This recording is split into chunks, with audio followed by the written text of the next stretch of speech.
One News Day continues here on One News Now. I'm Sean Yao.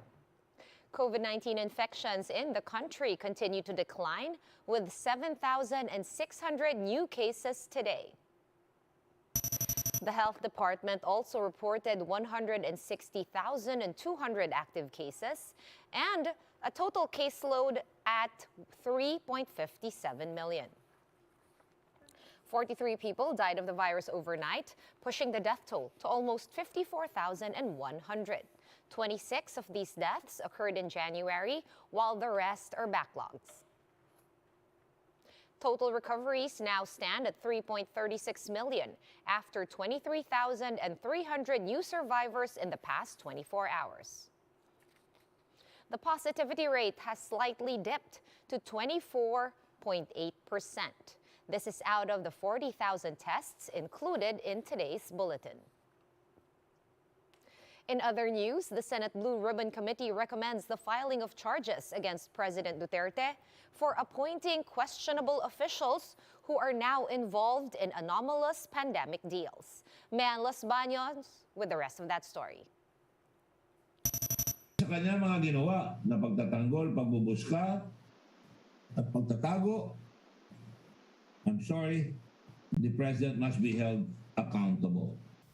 In its partial report, the Senate Blue Ribbon Committee sees President Duterte being liable over the government's alleged anomalous pandemic deals. The committee points out that the President was the one who appointed the officials who approved the supposed irregular transactions. It leaves us, therefore, to conclude nothing less, pati madla, nothing less that he was aware of, alam niya, allowed, and condoned. Pinabayaan niya, tolerate niya the misdeeds of his closest associates and appointees. The partial committee report stated that the President betrayed public trust by appointing Michael Yang as an economic advisor in 2018.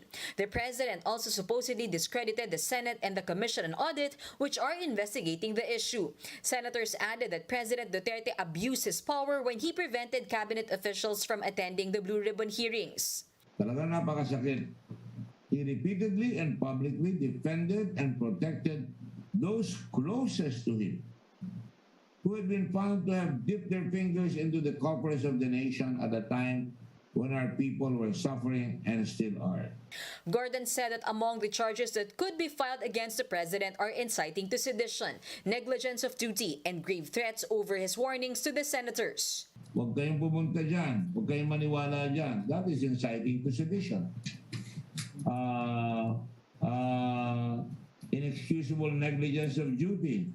However, amid these recommendations, an impeachment complaint is no longer an option as Congress is set to go on break for the election season.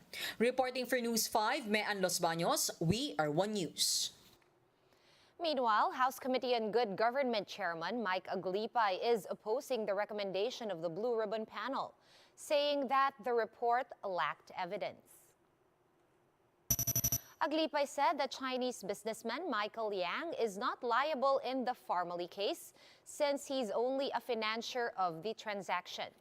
Aglipay added that the House Committee stands by their findings, which excludes Yang from the list of individuals the panel wants charged.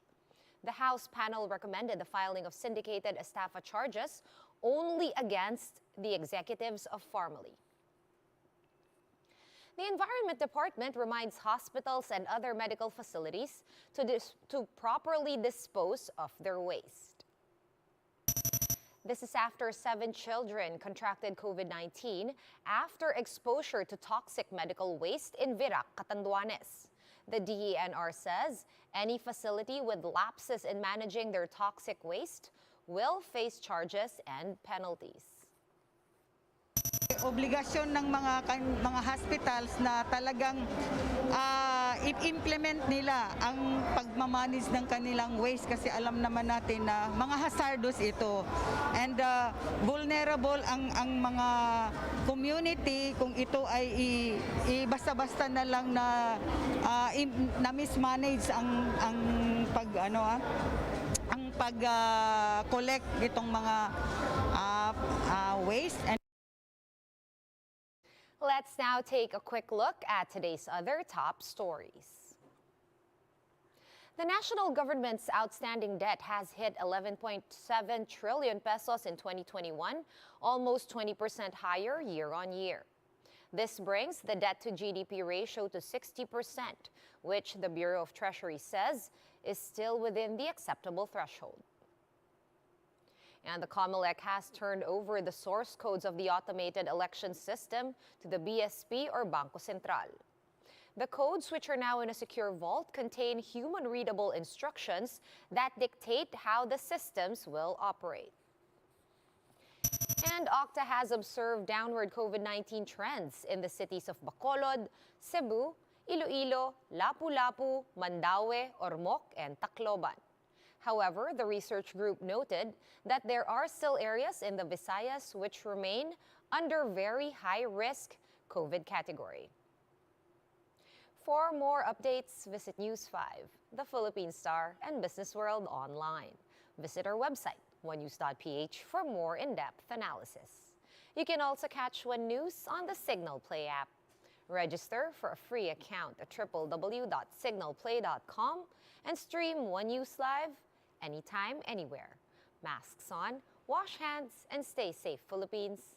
I am Sean Yao. We are One News.